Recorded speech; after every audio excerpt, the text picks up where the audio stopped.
अधिकार मांगते नहीं किसी से भीख मांगते, हम अपना अधिकार मांगते नहीं किसी से भीख मांगते।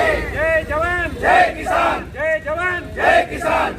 મુંદરા તાલુકા અને શહેર કોંગ્રેસ દ્વારા ખેડૂતોની માંગ સાથે ધરણા પ્રદર્શન. મુંદરા મામલતદારને આવેદનપત્ર આપવામાં આવ્યું. આવેદનમાં જણાવ્યું છે કે ખેડૂતોએ લીધેલ પાક ધિરાણ ભરી શકાય તેમ નથી તથા આવનાર શિયાળા સિઝન માટે વાવેતર કરવા તથા બિયારણ લેવાના પૈસા પણ ખેડૂતો પાસે નથી, ત્યારે રાજ્ય અને કેન્દ્ર સરકાર જેમ યુપીએ સરકારે જે તે સમયે ખેડૂતોના 78,000 કરોડના દેવા માફ કર્યા હતા તેવી જ રીતે અત્યારે પણ ગુજરાતના ખેડૂતોના સંપૂર્ણ દેવા લોન માફ કરવામાં આવે. રાજ્ય અને કેન્દ્ર સરકાર દ્વારા ફેબ્રુઆરી-માર્ચ 2025ના બજેટમાં પાક ધિરાણની કેસીસીની લિમિટ 3 લાખથી 5 લાખ સુધી જાહેર કરવામાં આવેલ હતી, પરંતુ તેમના પરિપત્રો હજી સુધી તમામ બેંકોમાં કરેલ નથી, જેથી તાત્કાલિક અસરથી તે સંબંધેના પરિપત્રો કરવામાં આવે. હાલે આખા ગુજરાતમાં રાસાયણિક ખાતરની તંગી વર્તાઈ રહી છે, ત્યારે શિયાળા સિઝન માટે તાત્કાલિક રાસાયણિક ખાતરનો પૂરતો પુરવઠો ખેડૂતોને પૂરો પાડવામાં આવે. ગુજરાતમાં ખેડૂતો પાસેથી તત્કાલ ધોરણે ટેકાના ભાવે 60 ક્વિન્ટલ મગફળી અને 100 ક્વિન્ટલ કપાસની તાત્કાલિક ખરીદી કરવામાં આવે, અન્યથા ખેડૂતોને ખુલ્લી બજારમાં 1 ક્વિન્ટલે 1,000 થી 1,500 રૂપિયાની નુકસાની જઈ રહી છે. મુંદરા તાલુકાના કચ્છ બ્રાન્ચ કેનાલના કમાન્ડ એરિયામાં માઇનોર કેનાલનું કામ તત્કાલ ધોરણે ચાલુ કરવામાં આવે.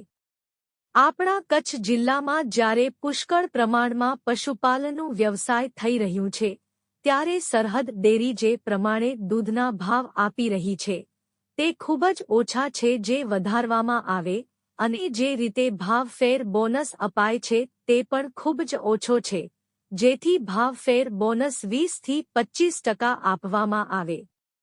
તાલુકામાં ખેતીની જમીન તથા ગૌચર જમીનમાંથી પ્રાઇવેટ કંપનીઓ દ્વારા વીજ લાઇનો અને અન્ય પ્રોજેક્ટ ખેડૂતોની અને ગામ લોકોની મંજૂરી વિના નાખવામાં ન આવે તેવું આવેદનમાં જણાવાયું છે. આ પ્રસંગે મુંદરા તાલુકા કોંગ્રેસ કાર્યકારી પ્રમુખ શ્રી વિરમ શાખરા, ભૂપતસિંહ જાડેજા, નવીનભાઈ ફફલ, આસારિયા લાખા, સુરેન્દ્રસિંહ ઝાલા, રામ કાનાણી, દેવદાસ સાખરા, ગોપાલ કાનાણી, ભરતસિંહ જાડેજા, દશરથ જોશી, સામરા ધનરાજ, ઇસ્માઇલ તુર્ક, અબ્દુલ કાદર તુર્ક, કાનજી સેડા, થારુ રવિયા, પત્રામલ રવિયા, સિદ્ધરાજસિંહ જાડેજા, ધર્મેન્દ્રસિંહ જાડેજા, મીઠુભાઈ મહેશ્વરી, વિજય બડિયા, કરસન રામાણી, મુંદરા શહેર પ્રમુખ દેવેન્દ્રસિંહ જાડેજા, જાવેદ પઠાણ, ભરત પાતારિયા, ભગુભા જાડેજા, બાબુભાઈ સોંદરા વગેરે જોડાયા હતા. શિરાજ મલેક સાથે કાસમ ખલીફા, ન્યૂઝ 11 ગુજરાત, મુંદરા, કચ્છ. આપવાનો કાર્યક્રમ અંતર્ગત આજે મુંદરા તાલુકામાં પણ આપણે આવેદનપત્ર આપેલું છે. ધરણાનો કાર્યક્રમ હતો 10 થી 12 સુધીનો, એ પણ આપણે પૂરો કરેલ છે. ખાસ મુદ્દા વાંચી લઈએ. આખું આવેદનપત્ર આપણે વંચાણ કરી દીધેલ છે. તો બેના ખેડૂતોને તત્કાલ ધોરણે આવી વિકટ પરિસ્થિતિમાં જેમની પાક ધિરાણ છે માફ કરવામાં આવે, જે રીતે જે તે સમયે યુપીએ સરકાર દ્વારા 78,000 કરોડ રૂપિયા માફ કરવામાં આવ્યા હતા એવી રીતે, તેમજ રાજ્ય અને કેન્દ્ર સરકાર દ્વારા બજેટમાં પાક ધિરાણની જે કેસીસી છે એની લિમિટ 3 થી 5 લાખની જાહેરાત કરવામાં આવી હતી, એનું પણ કોઈ અત્યાર સુધી પરિપત્ર થયેલ નથી. એ પરિપત્ર તત્કાલ કરવામાં આવે અને જે રીતે આખા ગુજરાતમાં અને મુંદરામાં રાસાયણિક ખાતરની જે અછત વર્તાઈ રહી છે એનો પૂરતો પુરવઠો અહીંયા ફાળવવામાં આવે, તેમજ અત્યારે જે અમે 2 જણસો લાવ્યા કપાસ અને મગફળી, એની તત્કાલિક ધોરણે ટેકાના ભાવથી ખરીદી કરવામાં આવે, જે અત્યારે ખેડૂતને પર ક્વિન્ટલ દીઠ 1,000 થી 1,500 રૂપિયાની નુકસાની જઈ રહી છે. એના માટે અમારી વિનંતી છે કે અત્યારે સીસીઆઈ અને મગફળીની જે એજન્સીની નિમણૂક થાય તેની ફટાફટ ખરીદી કરવામાં આવે.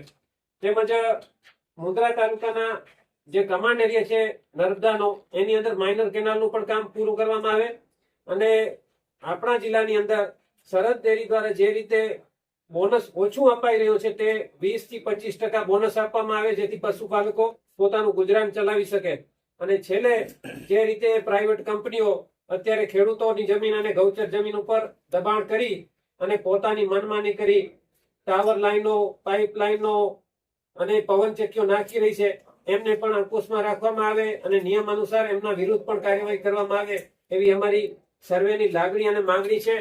તો આપના મારફતે ઉપર જે કંઈ પણ એજન્સીઓ છે તે કલેક્ટર શ્રી, રાજ્ય સરકારને અલગ અલગ વિભાગોમાં આપ શ્રી દ્વારા આ અમારી બધી રજૂઆત એમ તાત્કાલિક મોકલી આપવામાં આવે એવી અમારી વિનંતી છે. છેલ્લા કેટલાક વર્ષોથી ખેડૂતોની હાલત ખૂબ કફોડી જ છે. અતિવૃષ્ટિ, વાવાઝોડું, કમોસમી વરસાદ અને પછી ભાવ ન મળવા, આ બધી સમસ્યાઓથી પીડિત ખેડૂત અત્યારે આપ જોઈ રહ્યા છો સોશિયલ મીડિયામાં, ટીવી માધ્યમો, છાપાઓમાં, બધી જગ્યાએ અત્યારે ખેડૂત ત્રાહિમામ પોકારી રહ્યો છે.